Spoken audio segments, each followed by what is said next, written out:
welcome to the Overcoming Imposter Syndrome podcast. And this is for International Imposter Syndrome Awareness Day, which is today. It's April 13th, Wednesday. And I am privileged to be joined by Kate Lundgren. And I've got her name right, which is a bonus. And she's a special guest. She's actually a member of our community group on Facebook, and she's regional director of operations in a senior living business with quite a few locations. And I know you haven't been in that role for too long, and I'm really quite excited to kind of talk to you. So thank you for taking the time to join me today, Kate. Yeah, thanks for having me. Pleasure. So, I'm going to get right into this imposter syndrome thing, because I know that, we've talked before. We had a conversation, probably an hour, talked about it. So do you ever feel like you're faking it, or like you don't really know what you're doing sometimes? Oh gosh, every day. Every day. Something different every day, but every day. Wow. So what do you do? Like, how do you manage that? Like, have you got any tips for people, or is it like your own process? What do you sort of do when that happens, and how does it show up? So I like to keep, of course, that, as I'm sure most people do, like to keep that thought of I have no idea what I'm doing to myself.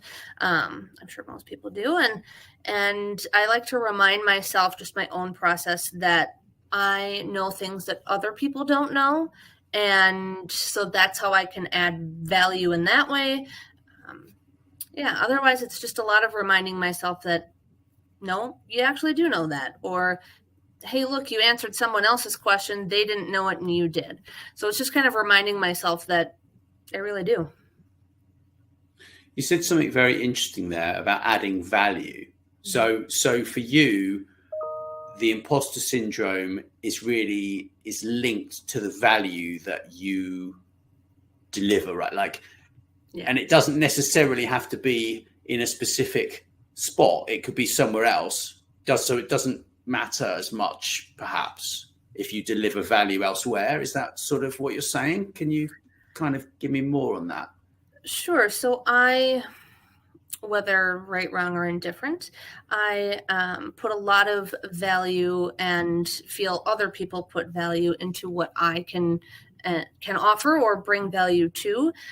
If I'm not contributing, I feel like I'm not adding value, which then brings those feelings on of, I don't know what I'm doing. Are they finding out that I don't know what I'm doing? So for me, having that value, having that recognition also helps battle my imposter syndrome. Wow. That's a really interesting way of, I would say, going over your wins, really, because we were talking about this earlier. And it's kind of like, for me, I kind of I try and refer back to something else that I've done, which makes me feel really confident. And then that brings the confidence into what I'm actually doing at the time. So it's a very similar thing, except for you doing that on a daily basis in order to manage your fast-paced environment, because you have you have a lot of sites, right? And you are like super, super busy, like crazy busy. Yeah. Because you're recruiting so that you can be promoted, right? So what's the best way then is this the best way for you to deal with self-doubt and negative thoughts, do you think, what you've just told me? Or is there something else that you kind of do to do that? I have found that for me, this is my best way. That if I can reassure myself that, yes, I truly do know what I'm talking about. I also, it was sort of interesting, but so I'm currently training someone to take part of my position. I'll be splitting my position into two people. And so I'm training one of my replacements currently.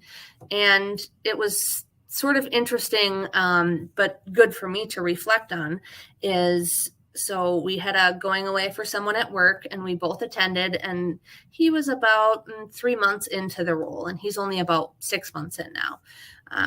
But it was about 3 months in, and not speaking with me, speaking with other people, told them that he can't wait until he knows as much as I know.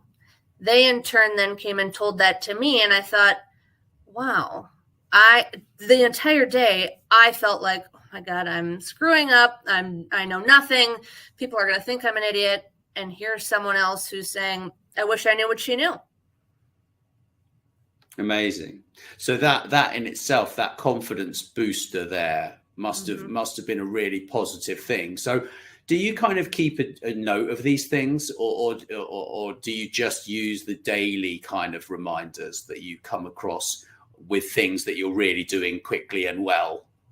I try and do daily, since that keeps me a little bit more grounded day to day, but things like the story I just shared, I kind of keep in my back pocket for days when there maybe aren't as many big wins for the day, that I can pull that out of my back pocket and kind of tell myself, rein myself back in and say, no, you do have it, and you do know what you're talking about.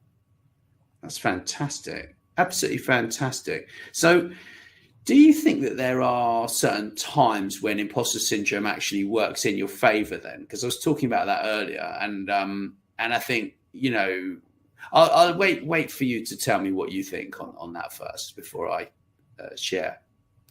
Well, I think imposter syndrome works in my favor quite well. I don't know that it would be that way for everyone, but I find it also, even though it's sort of a source of anxiety and a source of worry, I find it also to be a very driving force.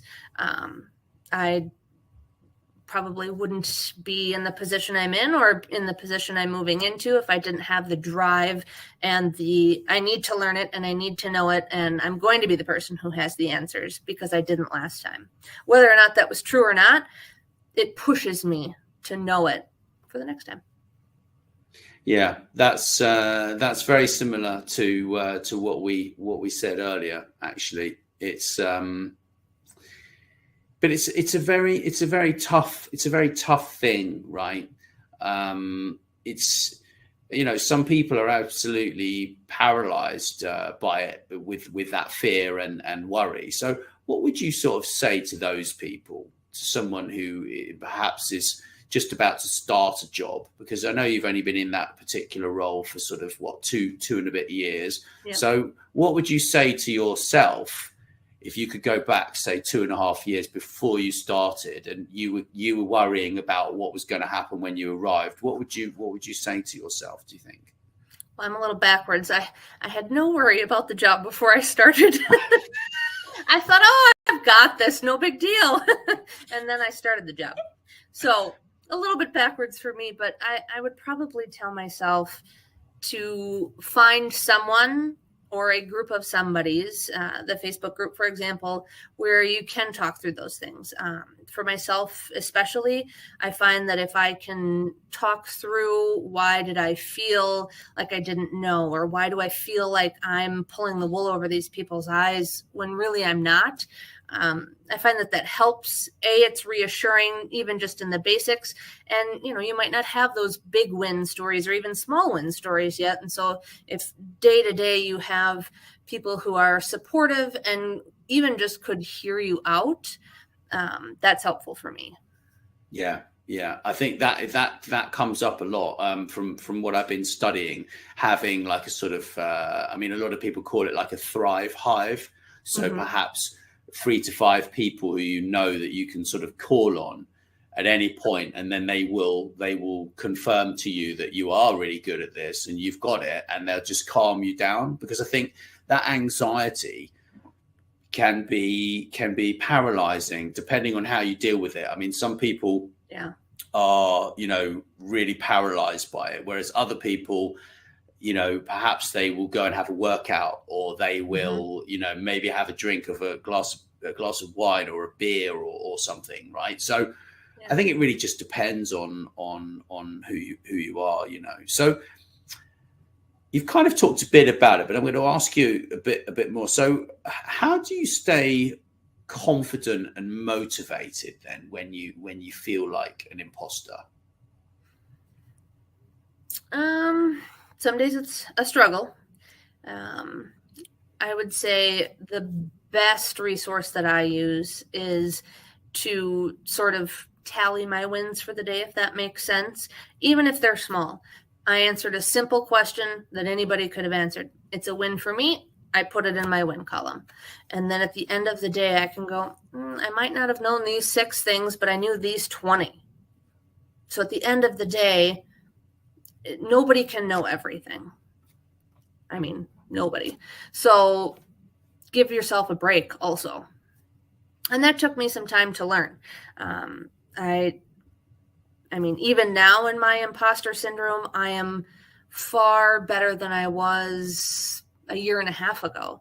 I mean, I spent many nights not sleeping because I was worried about the next day and trying to prepare myself, which of course then didn't help because now I'm exhausted and unprepared for the next day. So adding up those wins and just checking in with yourself, at the end of the day, even if you've got that sort of tribe of people who will be your cheerleader, you have to believe it yourself also. Right. So it basically just sits on top of that belief system and confirms to you that you are really good at what you do, right? Because you've achieved these sort of wins. I like that. I think it's because we in our business we have usually like a weekly meeting where we discuss on what have we achieved, what have we done, what wins have we had that week, and actually doing the wins of the week on a Friday and reflecting on the week was something that we did for a whole year, Kim and I, and it was so massively helpful. Absolutely. So I think that's absolutely fantastic. So you've pretty much outlined how you deal with imposter syndrome. I know you're massively busy, right? So I think we're gonna kind of you want to give any more advice to people who are sort of perhaps starting a new job or suffering really badly with this? What would you say to them before we call it a day? I would say be easy on yourself. At the end of the day, if you are easy on no one else, if you are the person in charge of everyone and all you've done all day is maybe not yell at people, but reprimand, coach, whatever the word is, be easy on yourself at the end of the day. Like I said, nobody knows everything. Nobody can know everything. And the only way to get there is to learn it. So spend a little extra time outside of work, perfecting your skill, whatever that may be. And really give yourself a break. Fantastic. Well, thank you. It's been really, really enjoyable. And, if anyone wants to engage with you, they can always post and comment in the group on this. And, I'm sure you'll be happy to kind of chat to them in the thread, right? So, absolutely. Yeah. Well, thank you. And thanks everyone for listening. And if you do want more resources, just look out because we've got all sorts of free resources. And it's been a pleasure. Look out for the links. Thanks.